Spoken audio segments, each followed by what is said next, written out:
Hello, everybody. It's nice to finally see everybody in person. Thank you for coming. We're very, very excited. Students have worked so very hard, as you probably have seen in the pictures from Seesaw, researching and making their backdrops. It has been a whirlwind, a great project. And we thank you all for coming to see their hard work. So I'd like you to sit back and enjoy all the hard work. Thank you again for your support and coming, and welcome.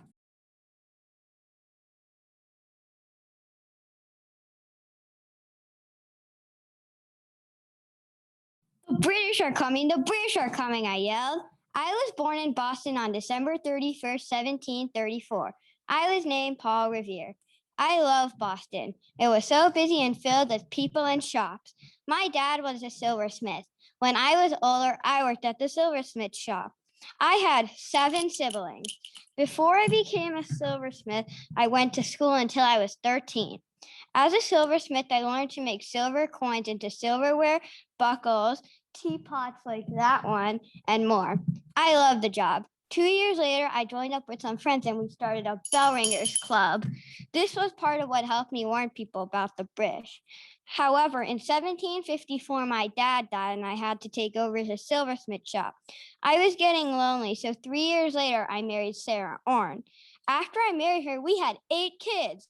Then Parliament made the Stamp Act. The Stamp Act said that a stamp was put on many items, and anything with the stamp would make you pay taxes for that object.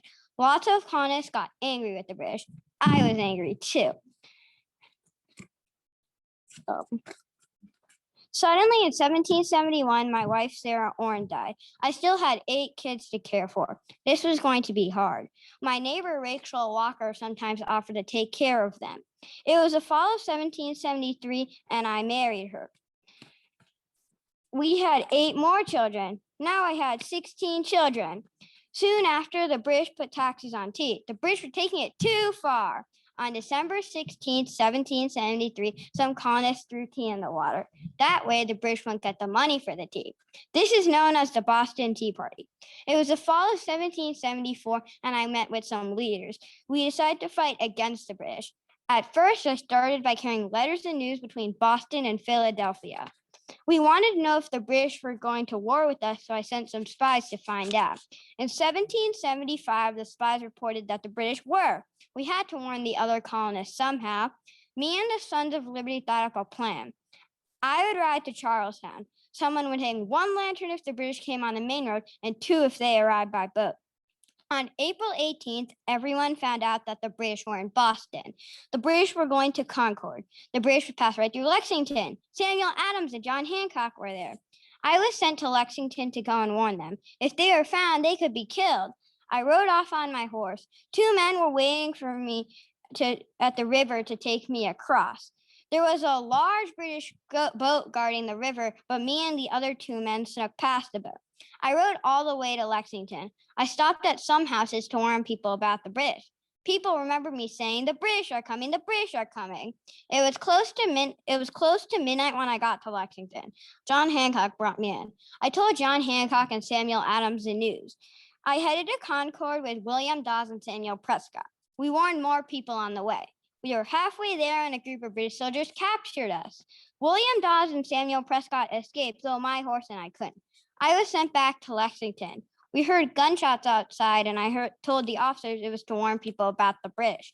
The officers didn't want to believe me, but they didn't want me with them if they were going to war. I went back to Lexington on my feet. Soon enough, British soldiers were marching down the streets. We were officially at war with the British. During the Revolutionary War, I helped set up gunpowder mill. I supervised ships at the dock sometimes, too. We fought for 8 years until finally, on September 3rd, 1783, the Revolutionary War ended. Now the United States was its own country. I went back to being a silversmith. Then, when I was 83 years old on May 10th, 1818, I died.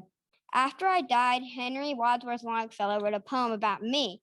There's also a statue of me riding my horse in Boston. There's a city named after me a couple miles from there called Revere. I helped the U.S. become a free country by warning people about the British coming for war. You are so lucky you have freedom.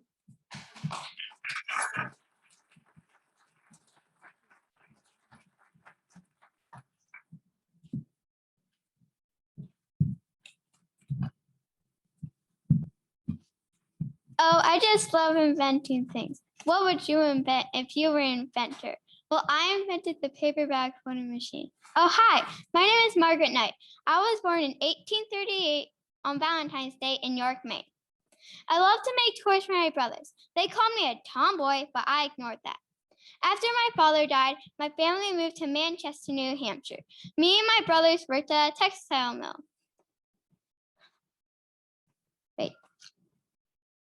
I fixed problems at home using whatever was available. When I was at work, I saw lots of accidents that hurt many people. But when I was 12, I invented a safety device to stop the accidents I saw. I worked for many jobs girls did not usually do, like carpentry.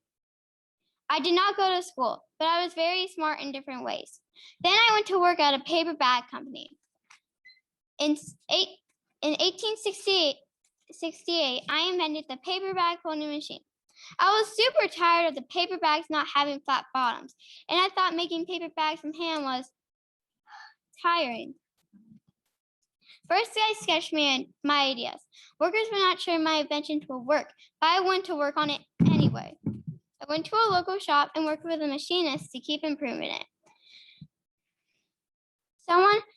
Someone copied my wooden machine and iron, so I went to an iron worker copied my wooden machine and iron, so I went to Boston to work with another iron worker who would not copy my idea to improve it more.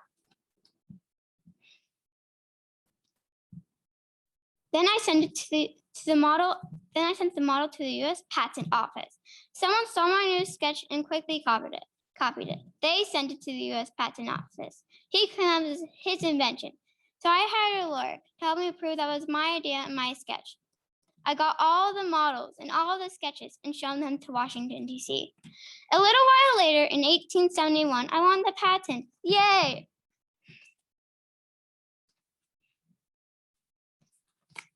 I found a partner to start producing the paper bag folding machine. I found two more other inventors to make it more and more better. Another one of my inventions had to do with women's dresses. Back in the days, women had to wear dresses. So I made shoes for the dresses while women wore, like that one.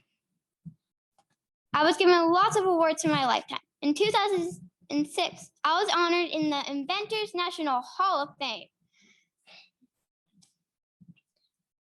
I really wished I'd been alive to see it, but sadly, I died in 1914. I was one of the top inventors in the 1800s. I was a smart woman and never gave up on my ideas. The next time you're in a grocery store, ask for paper, not plastic. Think of me, Margaret Knight.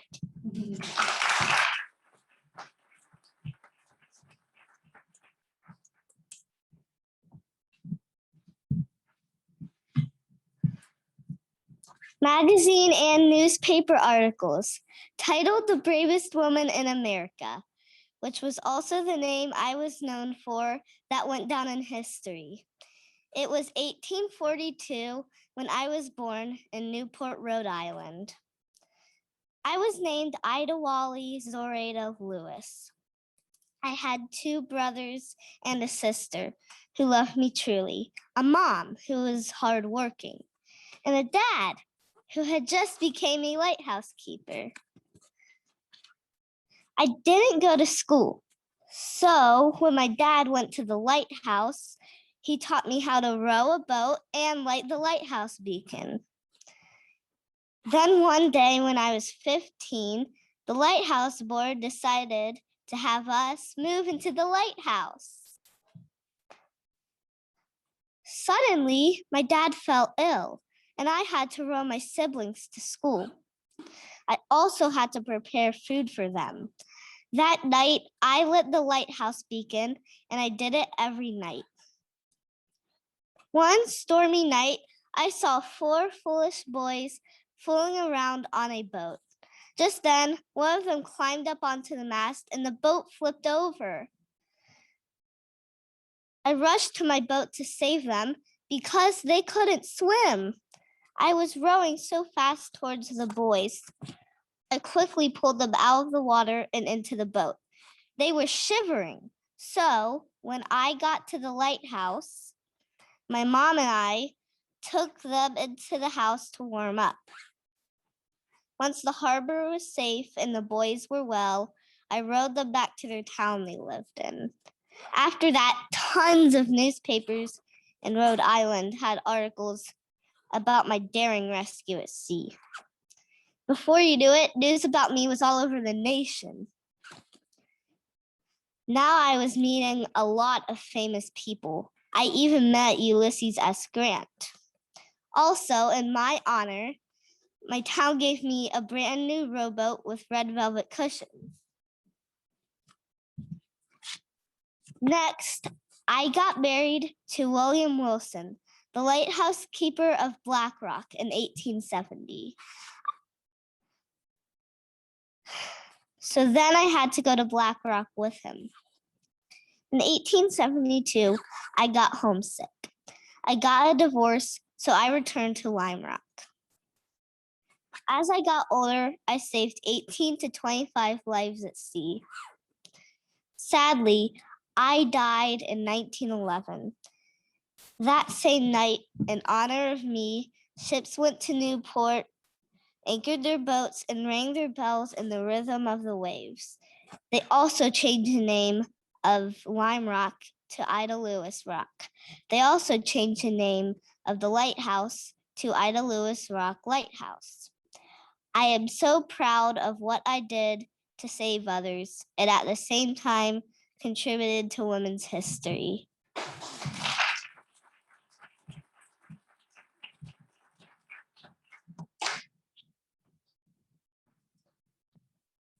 I patented over 1,000 inventions. This is why they call me the Wizard of Menlo Park. On February 11th, 1847, a great inventor was born. Me. Hi, I'm Thomas Edison. When I was 7 years old, my family moved to Port Huron, Michigan. As a young boy, I had scarlet fever.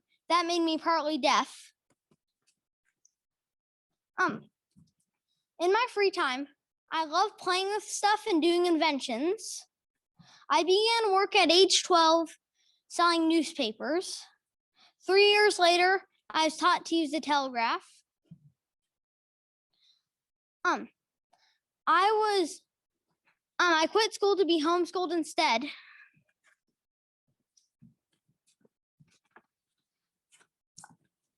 In my early life, I went to Boston.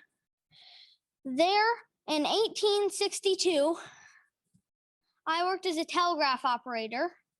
I still love to do experiments at night. When I was 22, I made my first invention. It counted votes. Later, I got my first patent. I sold it for $40,000. I sold a stock machine. After that, I made a business in New Jersey. There, I also made improvements to the telephone so people could talk long distances. What came next in 1879 would make me more famous than ever. I had invented the light bulb. My team influenced me a lot. I was super happy. It was one of the best days of my life. Shortly after, I invented the kinetoscope, which is a box made out of wood with film strips inside. They were the first movies. In 1871, I married Mary Stillwell. We had 3 children together. Sadly, my wife Mary passed away from illness at age 22. When I was 28, I moved my business to Menlo Park. There, I made the first invention factory.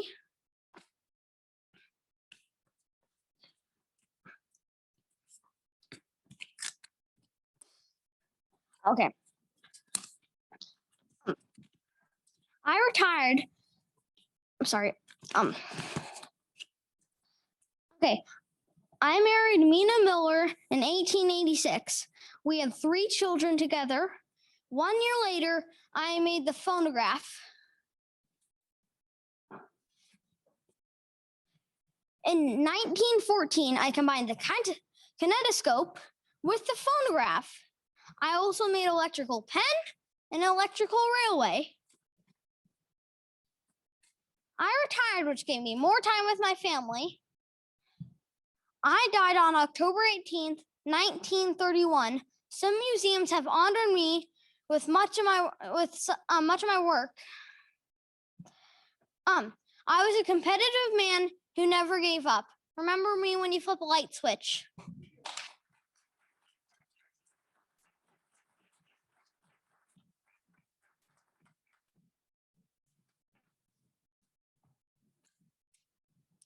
Cocoa, milk, flour, cocoa beans. I'm making chocolate. Oh, hey, I'm Milton Hershey. You might know me as the man who made chocolate. I was born in 1857 on a farm in Dairy Church, Pennsylvania. I had a sister named Serena. She was the best, but she died when she was young. I was going to get a job, but I needed to go to school. By the time I was 13, I attended 6 other schools. That's a lot. But in 1870, I quit school. I only had 4th grade education. The next year, I apprenticed to a printer named Sam. After 3 months, Sam let me go.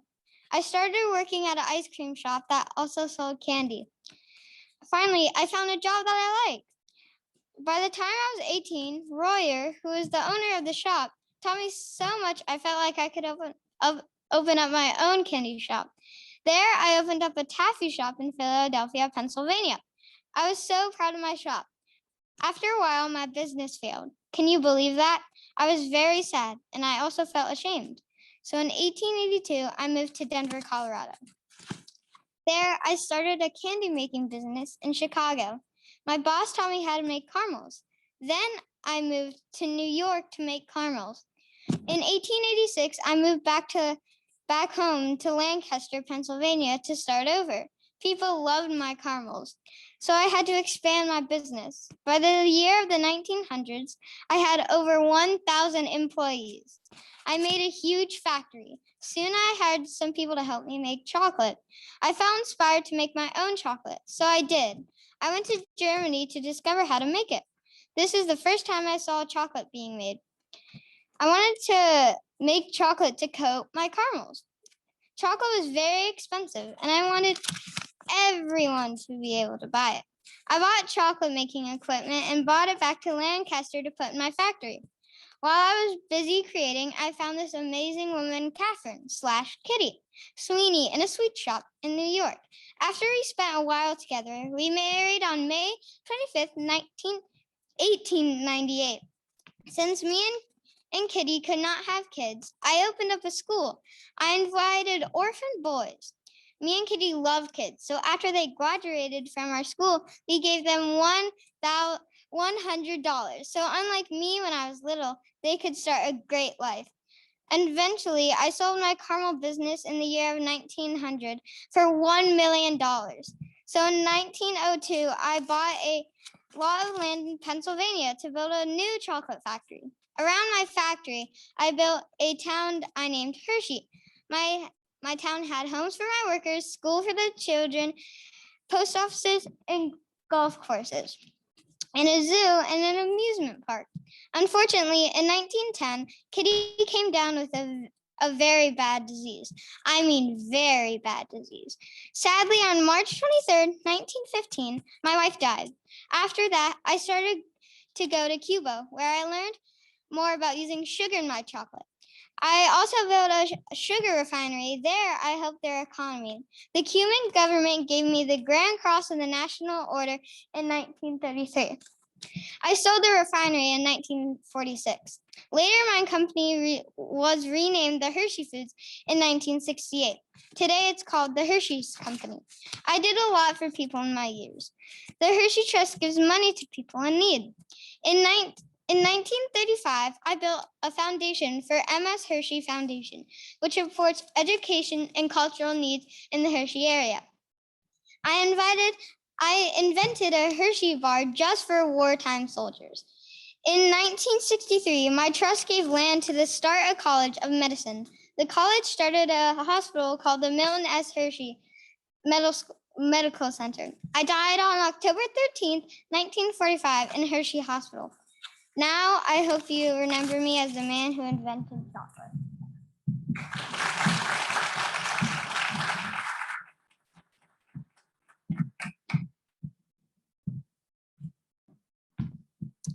Can you imagine being this scared little girl who had very little confidence in herself and grew up to be the greatest first lady ever?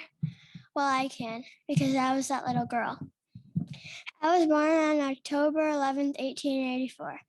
My mother named me Anna Eleanor, but everybody called me Eleanor.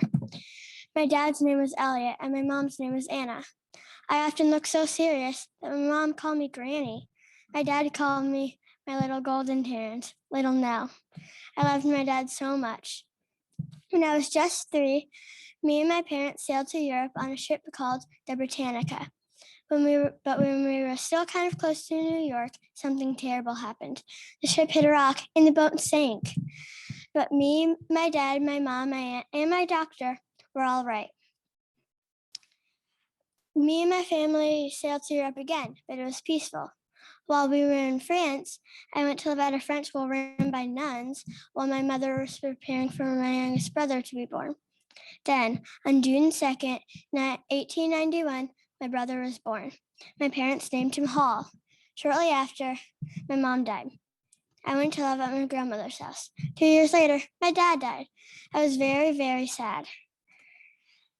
At my grandmother's house, I wasn't allowed to read before breakfast, and I was cared for by the servant Madeline, who screamed at me a lot and even pulled my hair. Well, when I was 15 years old, I attended Allen's Wood Academy near London, England. There, I became more confident in myself. The school really inspired me to help others and change the world.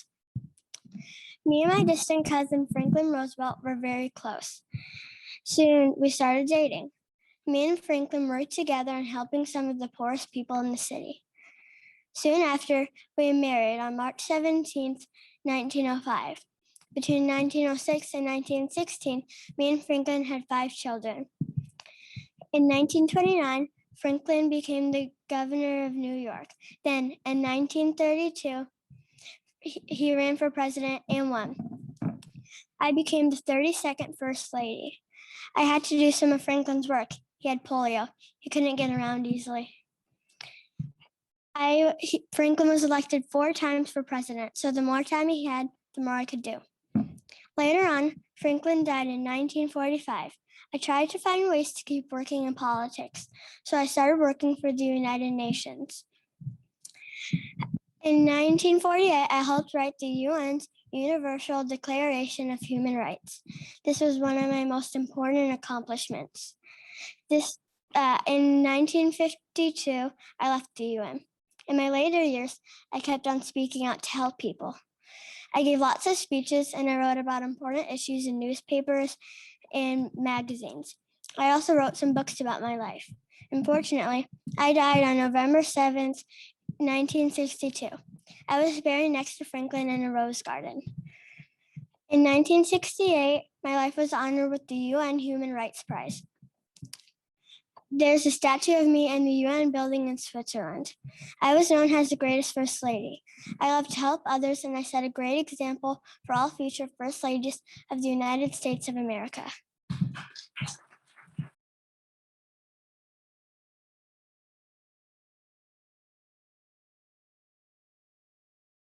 On average, 5-star generals don't make it to president. However, I did.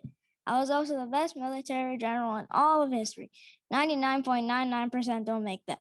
Hi, my name is Dwight D Eisenhower, and I entered this world on October 14th, 1890 in Edison, Texas. My parents had actually named me Ike, and I had 2 older brothers and 2 younger brothers. When I was 1, me and my family moved to Abilene, Kansas. And in 1909, I entered the West Point Military Academy in New York. 6 years later, I graduated from military school.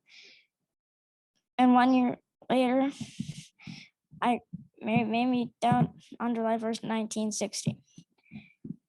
In 1917, our first son was born. We named him Dowd. I was also promoted to captain. Sadly, Dowd had died from a disease But in 1922, we had another son. We named him John. John would also have a military career. For me personally, military life was hard on me and my family. I was mostly in other parts of the world, and I really didn't get to see my family as much as I wanted to. But on the bright side, I quickly rose through the ranks. And 7 years later, I earned a high post in Washington, D.C. And from 1929 to 1933, I was General Officer's assistant. In 1936, I was promoted to lieutenant colonel. Then World War II, I broke out. I was a big part of the war. Also, the war had made me famous. I was then promoted to colonel, then brigadier general, then lieutenant general. I also commanded the invasion of North Africa, which you might know as D-Day or the landing of Normandy. Even though Mamie, my wife, wasn't part of the war, she helped me be the best soldier I could be. Mamie was very important in my life. In 1944, I achieved my dream of becoming a 5-star military general. Later, my dream continued and I became Army Chief of Staff. 3 years later, I retired from the Army. And I also became the president of the Columbia University in New York City. In 1952, I was elected the 34th President of the United States of America. 1 year later, I signed the truce to end the Korean War.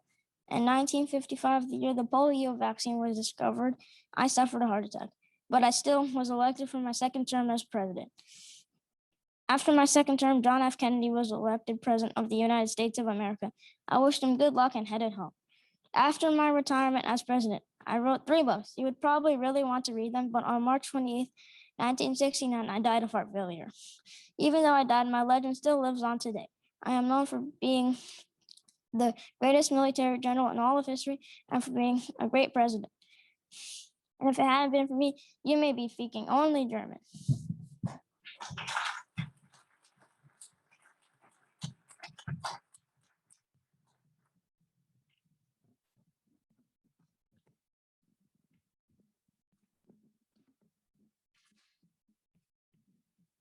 I would just stand there and watch him, bug-eyed. Brother Messias Boulaire was my school's athletic director, and his school made a big impression on me. Hi, I'm Babe Ruth. My birth was in Baltimore, Maryland in 1895 on the 6th day of February. When I was born, my first name was not Babe. My mom, Kate, and my dad, George, named me after my dad. When I was born, my mom and dad had a lot of trouble earning money for the family. Back then, I was very mischievous and often skipped school, got into fist fights, and even teased police officers. My parents decided to send me to a school called St. Mary. So at age 7, that's where I went. St. Mary would be my home for the rest of my childhood. This is where I got my baseball skills. After I left St. Mary, I started playing baseball with older kids. This is when I really started to get noticed. When I was 15, I teased a pitcher on St. Mary's team. Brother Messias challenged me to get on the pitcher's mound if I thought it was so easy. This is how I got my pitching skills.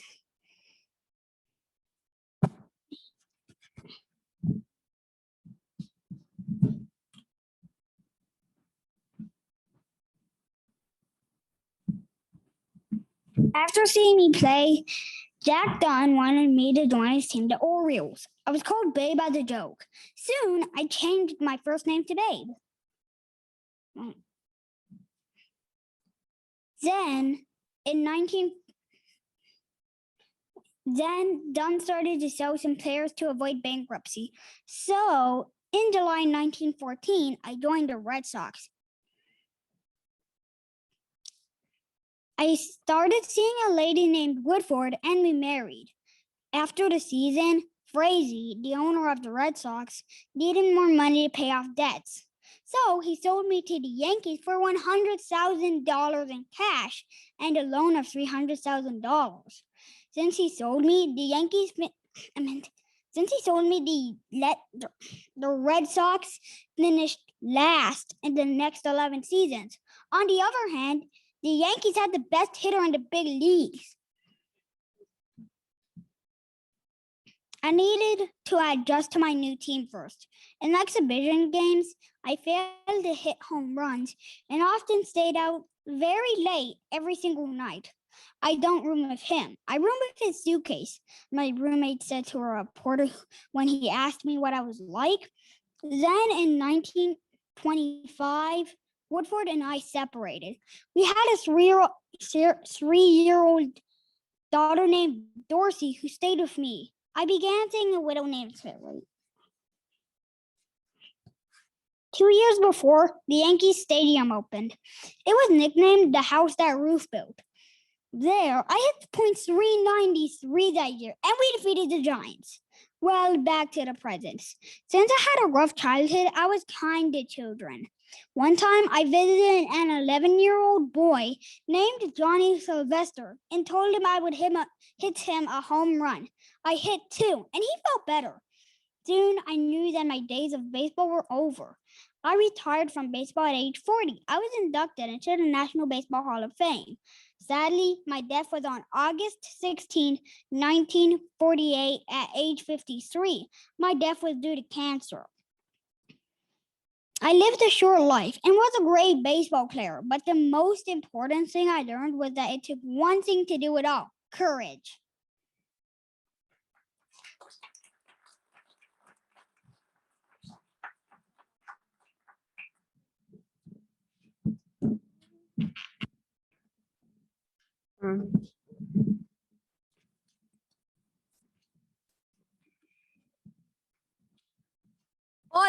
Order in the court. None of us got to where we are today solely by pulling up by our bootstraps. We got here because somebody bent down and helped us pick up our boots. Hi, I didn't know you there. I'm Thurgood Marshall. I came into this world on July 25th, 1908 in Baltimore, Maryland. My dad's name was William. He was a waiter, and my mom, Norma, was a teacher. I went to the Colored High Training School. I was 16 years old when I graduated. For college, I went to Lincoln University. There, I met Vivian Burry. We married on September 4th, 1929. 4 months later, I graduated. I tried to go to Maryland Law School, but because of the color of my skin, I couldn't.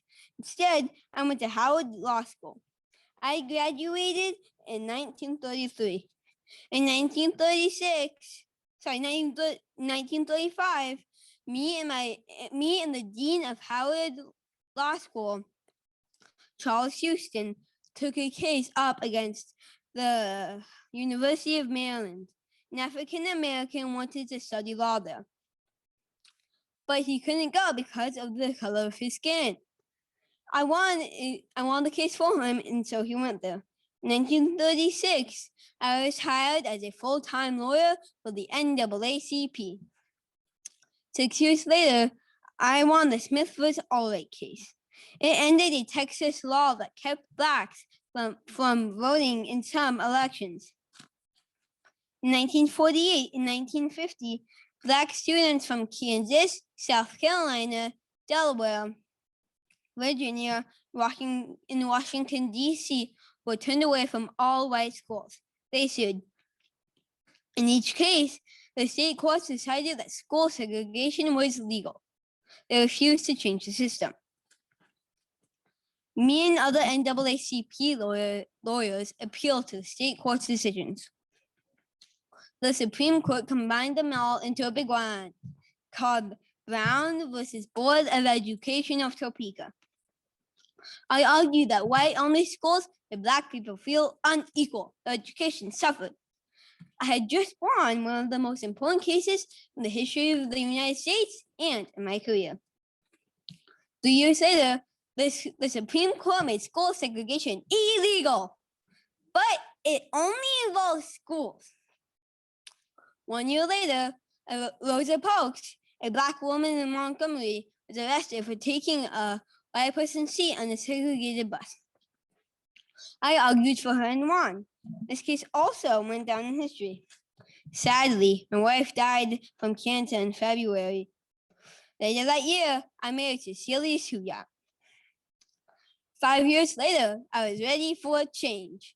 I went to Africa to help them write a new constitution. In 1961, I was chosen for Court of Appeals judge. And I was then selected general. In 1967, I was promoted to the Supreme Court. I fought against killing people for their crimes. I fought against killing people for their crimes. I fought for free speech. I often said I would stay on the Supreme Court till I died. But by 1991, I was ill. I left that June. On January 24th, 1993, I died. I was 84 years old. In my lifetime, I had won many honors. More than 20 schools gave me honorary degrees. The University of Maryland made a library in my name. Baltimore placed a statue of me in front of the Law House. I have devoted my life to helping people be treated equally no matter how they looked.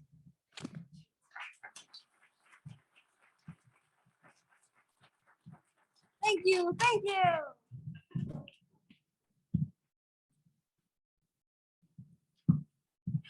Can you win 14 golf tournaments in a row or score 30 points in the AAU track and field championships? Well, I can. I was born on June 26, 1911 in Port Arthur, Texas. My real name is Mildred Ella Didrikson, but people called me Babe after Babe Ruth since I was good at baseball. I also liked running. I used to race my older sister, Lily, and hurdle over shrubs. I have one older sister, a mother, and a father. I played 4 sports: volleyball, basketball, baseball, and golf. In high school, I started on the girls' basketball team. After graduating high school, I played for the Golden Cyclones, the best girls' basketball team. One year, we went to the championships, but sadly, we lost. Also, at that time, I competed in track and field. In 1932, I competed in track and field in Los Angeles. There were 100,000 people there. That's a lot of people. My first event was a javelin throw. I threw it 143.3 feet, which is equal to 43.7 meters. Then was a meter hurdles. On the final race, me and teammate Evelyn Hall got in first place at 11 minutes and 7 seconds. Then was a high jump. Me and teammate Jean Shirley tied for gold medal. To break the tie, I dove over the bar head first, which was not allowed at the time. I got the silver medal instead. In March, I wanted to play golf. So me, my mother, and my sister drove to California to practice with golf pro Stan Curtis. I practiced 15 hours a day for 6 months. I practiced so much, my hands began to bleed. After golf training, my father became ill, and I needed to make more money. I started playing with a barnstorming basketball team. I earned $1,000 per month. After basketball season, I played baseball. I was the only girl. I played 200 games and made a lot of money. After baseball, I signed up to compete in the Texas State Women Amateur in golf. 32 people competed. I made it finals. I played against Chandler. We played 36 holes. On the 33rd hole, I took the lead. George Zakaris. I also entered and won my first major pro golf tournament in 1944. I wanted to win one more tournament no American had ever won, the British Women's Amateur. In 1947, I entered and became the first American to win. When I got back home, I helped discover the Professional Golf Association. Sadly, I died of colon cancer on September 27, 1956. I was only 45 years old. The people who influenced me were Melvin Jackson and Stan Curtis. With their help, people think I'm the best female athlete.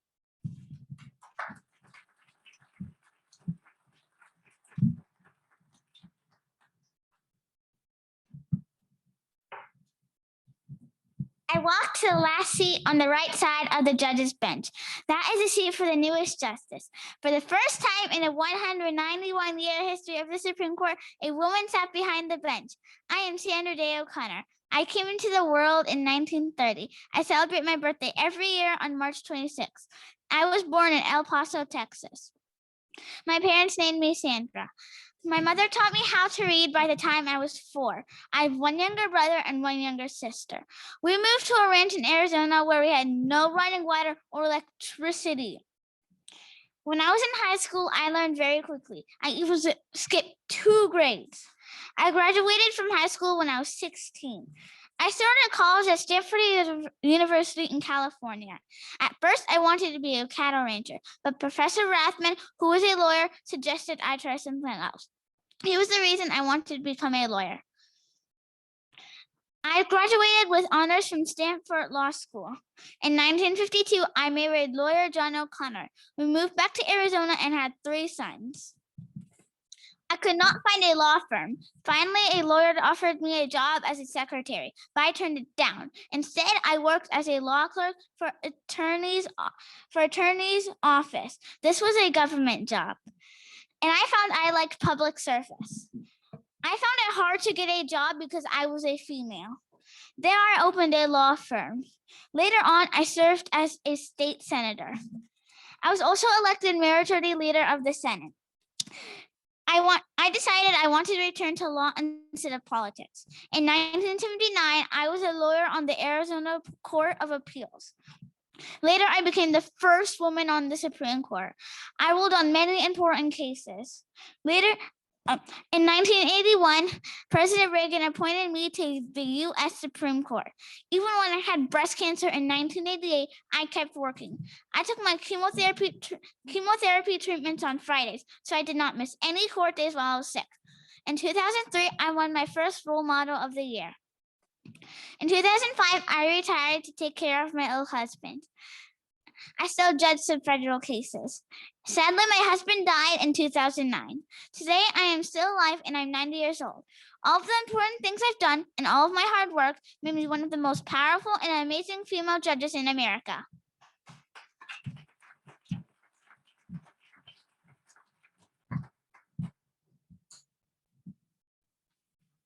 Only if we understand, we can care. Only if we care, will we help.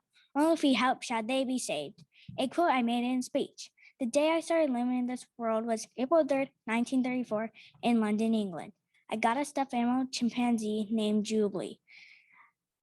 I had one sibling, my sister. My sister was born on my 4th birthday. Imagine that. My mother was named Vane. She wrote books. My father was named Mortimer. He was an engineer. When I was 5, I went into a chicken coop to look for a mother laying its eggs. It took hours, but finally I saw what I was looking for. A chicken laid its egg. When World War II started, we moved to my grandma's house. After the war, my mom and dad got divorced. I finished school in 1952.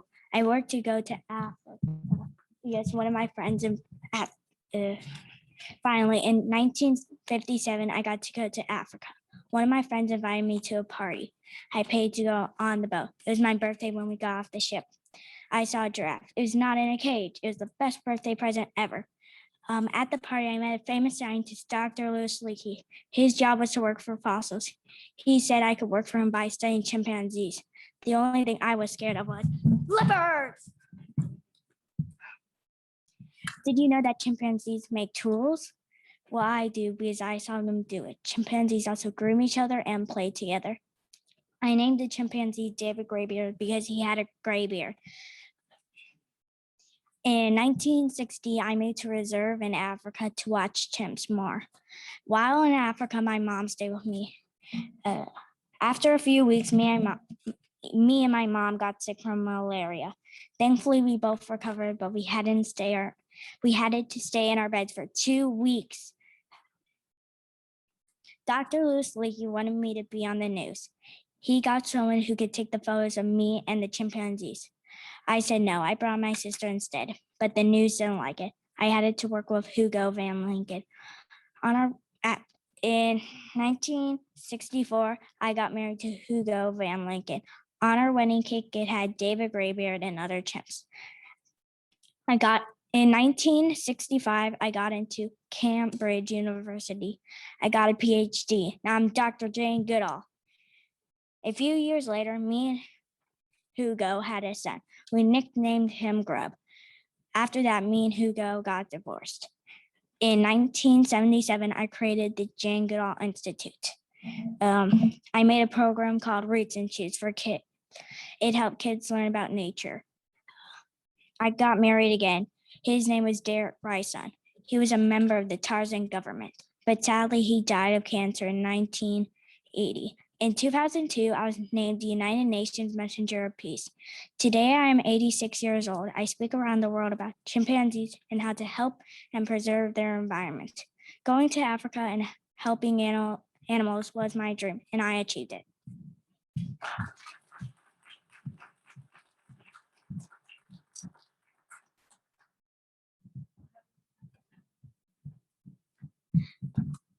I don't want to preach. I just want to show and let the kids understand what the books mean for them.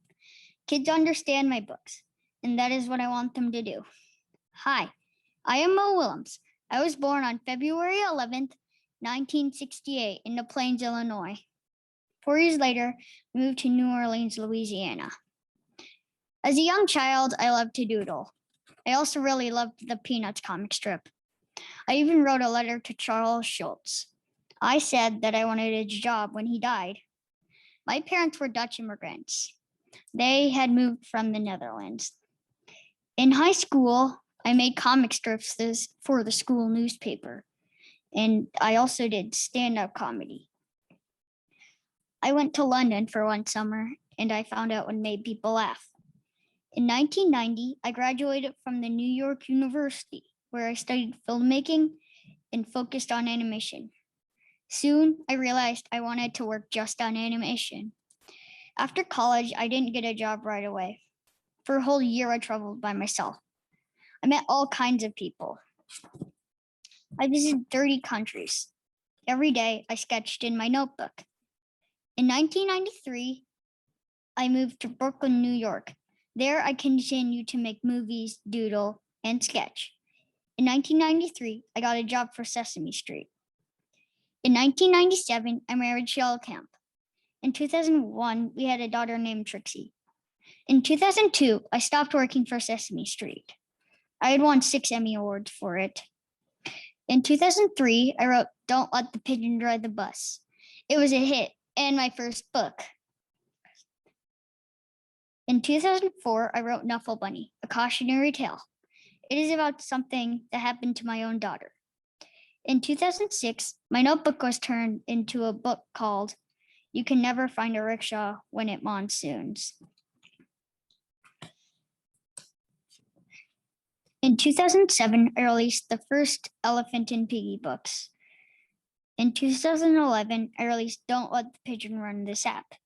It is an app that lets kids see my creations. Later, in 2012, my Duckling Gets a Cookie book rose up to the New York Times bestseller list. In 2013, I released That Is Not a Good Idea. In 2014, The Pigeon Needs a Bath was published. A bit later in 2014, The Big Guy Took My Ball book was named a Theodore Seuss Geisel Honor book. I've written over 6 books. I am still alive today and am 52 years old. Many people love my books, so go get one and start reading.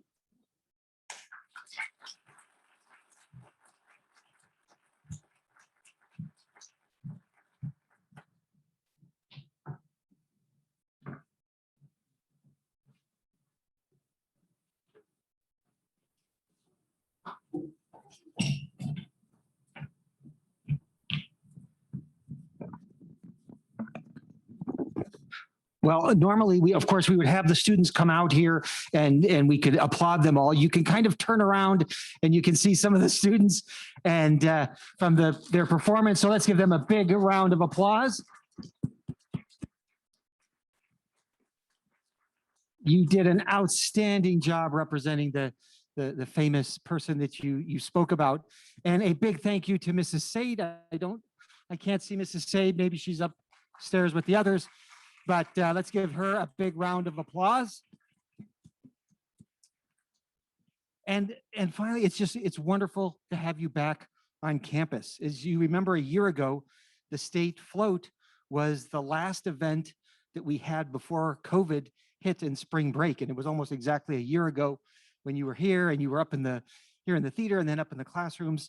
And it's hard to believe it's been a whole year, but we want to thank you so much for your support and just sending your kids to school every day. It's wonderful having them here.